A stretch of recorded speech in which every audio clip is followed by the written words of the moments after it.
Hi guys, and welcome to another lyrical breakdown with me. It's your lady friend Bonnie. I'm happy to be here. It's been a couple of weeks. I've been missing out. I've been slacking. I'm sorry, guys. I'm gonna try to do better in the new year and going forward for the rest of the year, I guess, as well.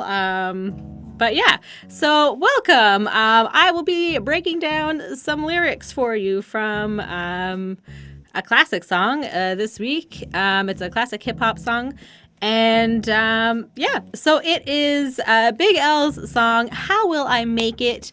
And this came out posthumously, I can never say that word properly, after he passed away, because he was shot on, I believe it was February 14th, 1999. And he was like shot in a drive-by. He was shot several times in like the face and in like the chest area, and apparently, like, you know, it's like all rumored to be it was one of his, like, you know, buddies from like when he was like a child that did this, and it was in Harlem. And then, like, you know, like 20 years later or something like that, or 15 years later, like the same guy was killed, like approximately like in the same area, like maybe as retaliation. So I thought that was kind of interesting. Yeah, so this came out after he passed away, like I said, and I can't seem to find who, or I guess where, or which album it came off of first. Like, I seem to, like, everything was like conflicting messages. I found it on like different albums in different years. I believe it was off of a mixtape album called In Memory of Volume 2, which came out in, again, conflicting years, 2003, 2004. And it was also on a compilation album called Harlem's Finest, a Freestyle History Volume 1 and 2, which came out in 2009. And again, I saw conflicting information there, but it was 2008. Was it 2010? If you guys own the album, or if anybody, you know, has it or whatever, you know, or knows for sure when it came out, let me know. Or when this song first was ever heard by anybody, like in like the public. So yeah, let's get into it. I'm going to break it down for you. I'm not going to be playing the whole song, so let's just listen to a little clip of it now.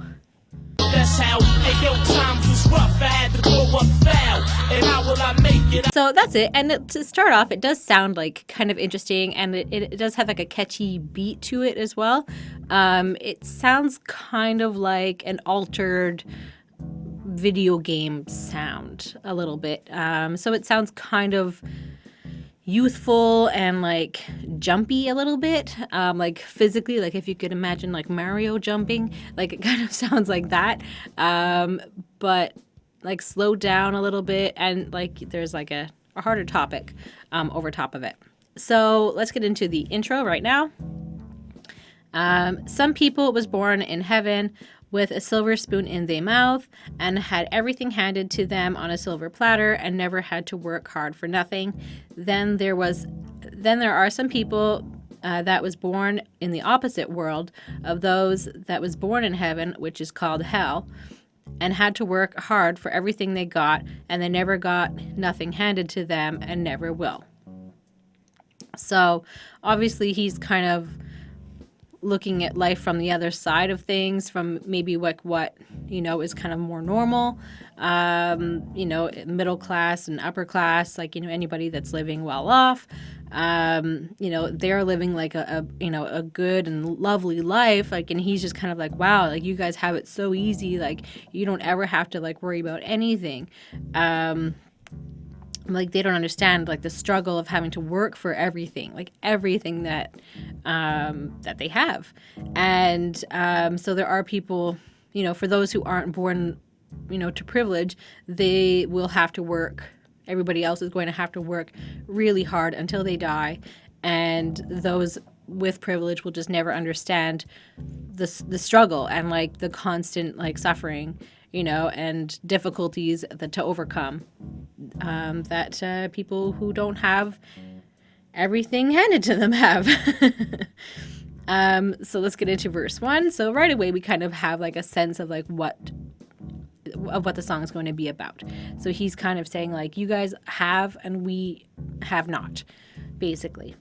So verse 1, I'm only at the age of 10, and life already seems to me like it's heading for a dead end because my mom's been smoking mad crack. My pops went out for a fast snack and never brought his ass back.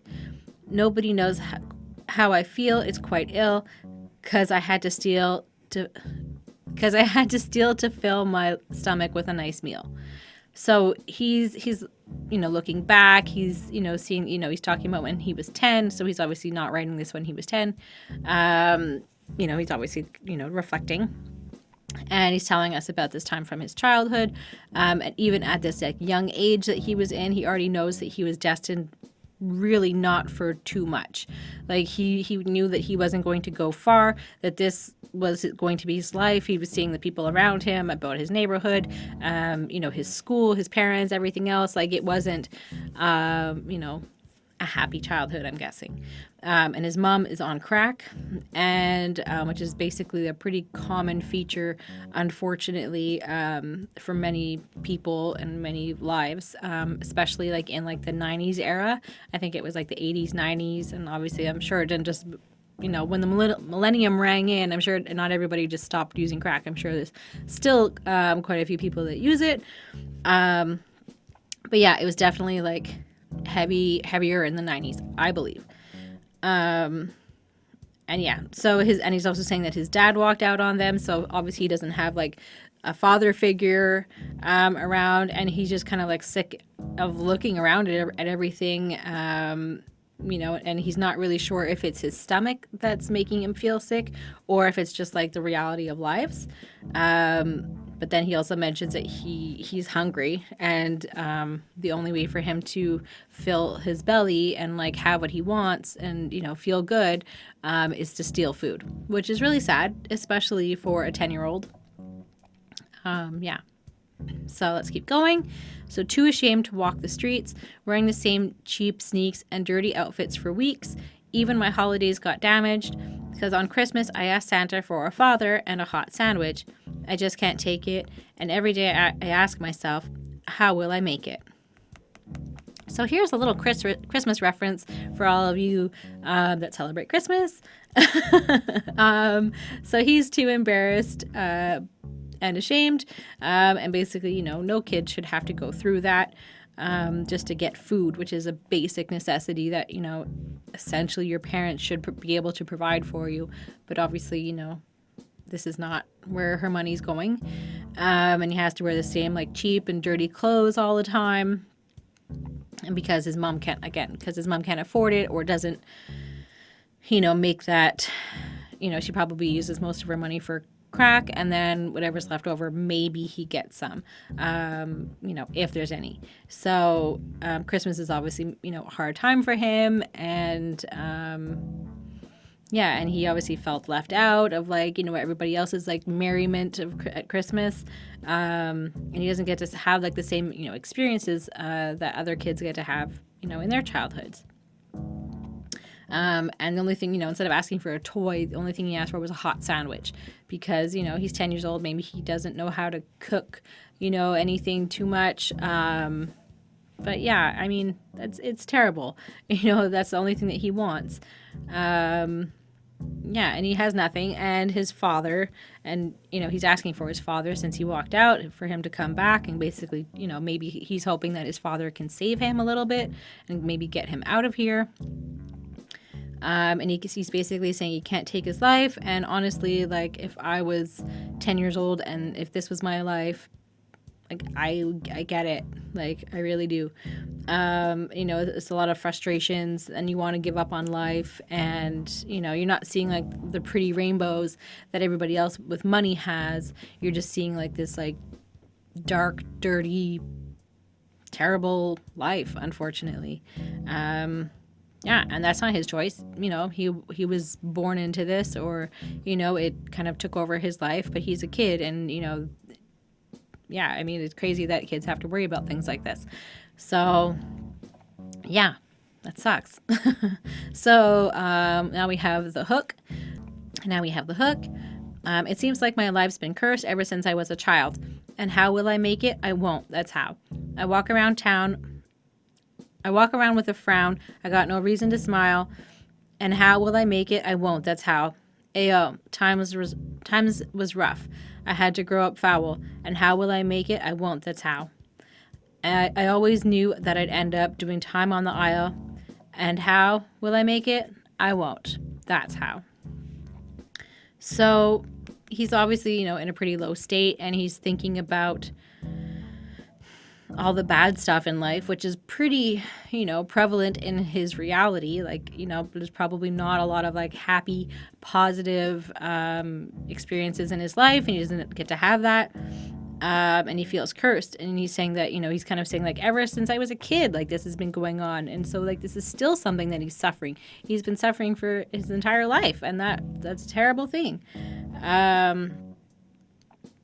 And especially in like, I feel like especially in such a, a country that you think, the United States, it's like, it's really strong, like they take care of their people, but, it's unfortunate that all these people are suffering and, well, I don't know what it's like now necessarily, but I mean, I think it's probably better than this, but bad in other ways. So, yeah. Anyways, so yeah, and he's kind of like, people ask him how he's going to make it in this life, and he's kind of saying like pretty honestly, really, that he won't. He's not going to make it. And he's well aware of the dangers of his life, and he's pretty miserable, but like that's just a reflection of his truth and of his reality again. His childhood wasn't delightful at all. There were just difficult times, but one of these days, like one thing, it's like something's going to like knock him down, and he's not going to be able to get back up. He's not going to like recover from whatever, if he gets shot, if he ends up in jail, or if he ends up, on drugs or whatever else. Like he's not sure like how he's going to end up, but he knows that like the choices are limited and they're not good, any one of them. And unfortunately for him, like it didn't end well. So, I mean, this is like the reality of the life and where he was living and how he was living and everything else. So, symptom of his reality again, and society's reactions like toward him. And yeah, and people like him. And like I said, it's not really that much better today. And also the isle that he's talking about is Rikers Island, where they have a large correctional facility, a large jail, where actually I think there's quite a few rappers that ended up there from at one point or another. So let's go on to verse 2. All right, so 5 years passed by. Now I'm at the age of 15. No more fun and games. It's time to get cream because I'm about to burst. It's like my life was cursed. I went to church, prayed every day, and it still got worse. Soon I ran into a couple of guns, started stalking the streets late, robbing suckers for funds. Now every day I creep with the heat. Ain't nothing sweet. I rob for meat. If I don't steal, I don't eat. So obviously this is, we're sort of like hearing like the sequence of events of his life, and like now it's 5 years later, he's 15, so this is kind of like, so you can imagine that a kid that was dealing with all this stuff that they were dealing with at 10 years old, and they've grown up a little bit and they're a teenager, they're probably terribly miserable. So he's grown up and he's hustling, so he's kind of already maybe not making great choices. And he can feel like he's about to get shot, which is what burst means. I looked that up. I don't normally know that. So his life was kind of destined to get shot. Like that was pretty much what was lined up for him. And even though he was a good Christian and he spoke to God and he prayed and he did everything that he was supposed to do, it didn't really help. It didn't really help him at all. Unfortunately. So he got his hands on some guns, and that was kind of like the start of it, like the real trouble, because once you get a gun and other people know, then, they're going to know that you're carrying a gun, and like, if you're in a gang, then people are going to come shoot you because they know you've got a gun and, you can shoot back or whatever, and it's a fair fight kind of, I guess. Well, at least like in like gang life or whatever, or street life, maybe not gang life. Yeah. So anyways, he's kind of talking about that he's armed and he's ready to rob, and it's not the best thing to commit armed robbery. And he's obviously he knows he has good values because he was a Christian, but he still has to eat. And this is still the same thing that he was struggling with when 5 years ago. Like he still he has to steal to get food. And again, he's saying he has to steal to get food, like even like the basic necessities. Like it's not really like a choice. It's sort of like the life that he was destined for, like that he ended up in this. So yeah, let's keep going. Then I lost control and started going too far. Robbed this brother named Umar, then got snatched by the blue car. Where I ended up, it was a living hell. Then I started to realize I'm better off in a prison cell. Now I can sleep. Now I can eat. Can't hit skins, but I wasn't hitting skins when I was in the street. Ayo, I just can't take it. And every day I ask myself, how will I make it? So I guess he was robbing quite a few people, and I guess he started realizing like how easy it was, and that he was able to get what he needed, especially with a gun, and he probably got a little bit cocky. Yeah, and he robbed some local guy who was obviously like well connected, or like he has friends in low places, I guess, and ended up getting busted by the police. And this was his dream when he was a kid, an easy way to live, go to jail, and you don't have to worry about anything. Like this is his wow, like I don't have to worry about anything. I don't have to worry about where I'm going to sleep. I don't have to worry about what I'm going to eat. Like jail is the life, but he's also saying that it was pretty miserable. Even though they provided him, like I said, with clothing and healthcare and everything else. But yeah, he can't just like stay there. And he also talks about the fact that you can't get laid in jail, but he's kind of saying like, well, I wasn't getting laid when I was on the street anyways, or when I was free, so it doesn't really matter that much to him. So he's obviously not, maybe he doesn't have like high like self-esteem, I guess. If he's not able to like get ladies, I think that's probably something that you need to have confidence. Little note for you guys. So this is pretty low. And he basically doesn't know how he's going to manage and how he's going to muster up the strength to keep living this terrible, shitty life. So, yeah. Okay, so then we have the hook again. I'm not going to read it all again, but it's a sad one. All right, so let's get into verse 3. So doing time was full of stress, G. All the fightings and stabbings and men finding men sexy. One tried to test me, didn't find it humorous, beat him with a pillowcase filled with cans of tuna fish. My time came to a cease. I'm back on the streets again. I hope I don't get snatched by the beast again.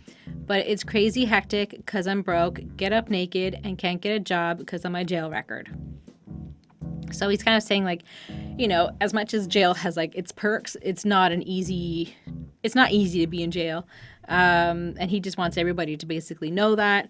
It's highly stressful, which I can definitely imagine. Like I've never been to jail, but I can imagine it's definitely difficult to go through. And there's like, he's kind of like seeing like there's lots of violence, and there's lots of like gay tendencies, and people who just want to have sex and they don't care what hole is a hole is a hole. And then obviously somebody tried to find out if he was gay, or like tried to like make an attempt on him. But yeah, he obviously engaged in some acts of violence because of that. And he did what he could he used what he could get his hands on, which was a pillowcase filled with tuna fish cans. So, yep, I get it. I mean, I would do something like that if I was in jail, for sure. I mean, you have to be resourceful, I guess. So when his sentence was up, he found himself right back into the life of trouble on the streets, same sort of thing. But he doesn't really feel the same way about jail anymore. Like, it's not just like a great place to end up. It's a dangerous place that he doesn't want to end up there again. He doesn't want to go back, especially not right away, at least. But it's hard. Life is, everywhere for him isn't easy. And, the free life is difficult for him as well. because he doesn't have money. He doesn't have anything to wear. He can't get a job because he went to jail. And he's like, 15 or, whatever. He's a young guy. Yeah, and he can't do anything. But yeah, I was thinking about it actually. I used to work at a call center. And if you are finding it difficult to get a job with a police record, most call centers will still hire you, because as long as you're not like killing someone and you can maintain a phone conversation and convince somebody that they need whatever, then there's a job for you. So there you go. Go get that. Plus, I feel like a lot of like non-client-facing jobs will give you a job, like if you've been to jail. And if an interesting question actually for you guys, if anybody knows like their policy at like their place of work about what the employment of ex-cons and people with jail records would be, and like if they will or if they wouldn't hire someone because of that, let me know if there's like any sort of policy or anything that takes place, or yeah, love to know. Or if you had been to jail and are finding it difficult or found it very difficult to get a job, let me know down below. You don't have to like go into any details or anything, but be like, yeah, it was pretty difficult, That's all I really need. But anyways, let's get back to it. Before you know it, I was robbing them.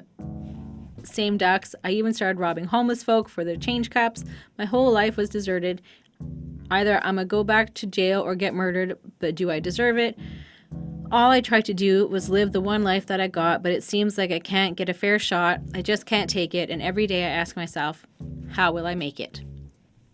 So, and before long, he's basically back doing the same thing that landed him in jail. And he's even going lower than that, and he's like stealing like the change cups that like homeless people collect, and like that's low. I mean, you're gonna get a couple of bucks out of it, like. And like that's somebody that stood out in the cold or something like all day long. Like don't even.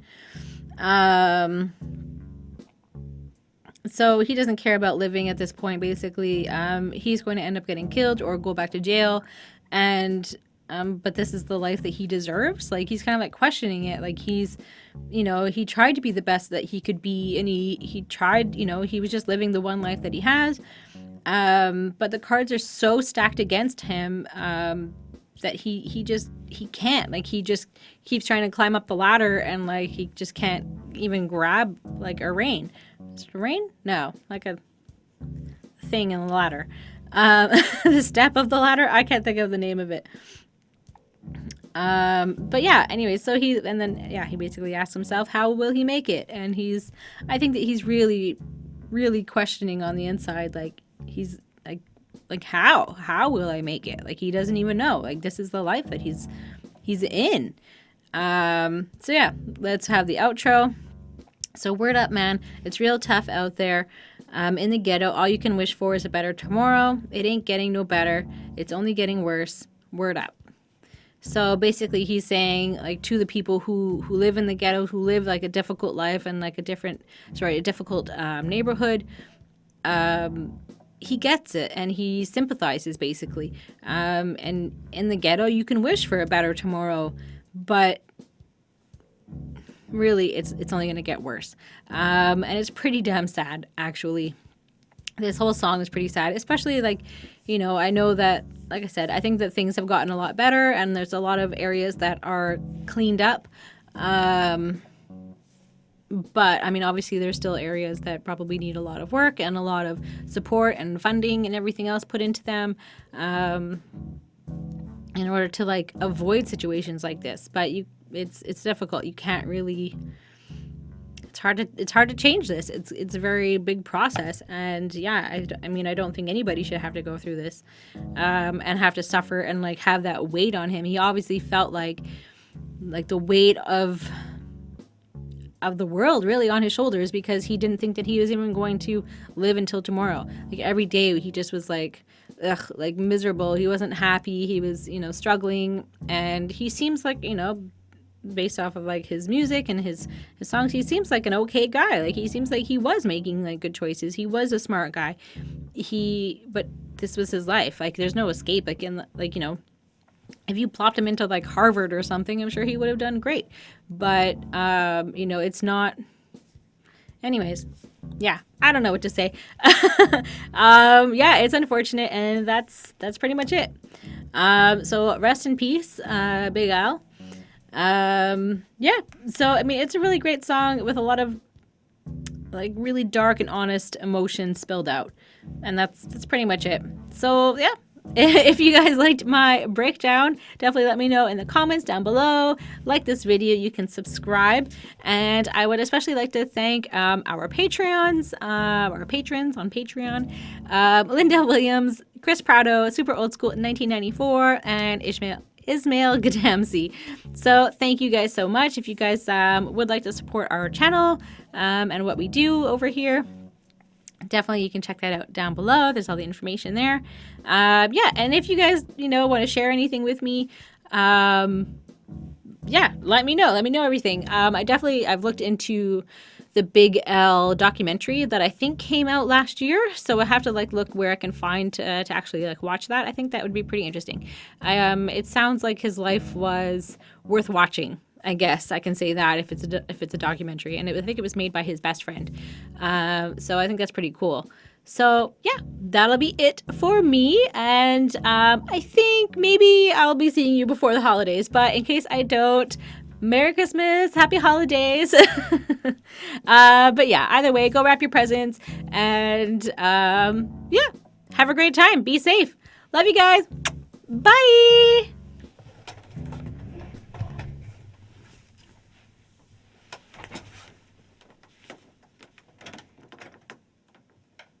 I'm done.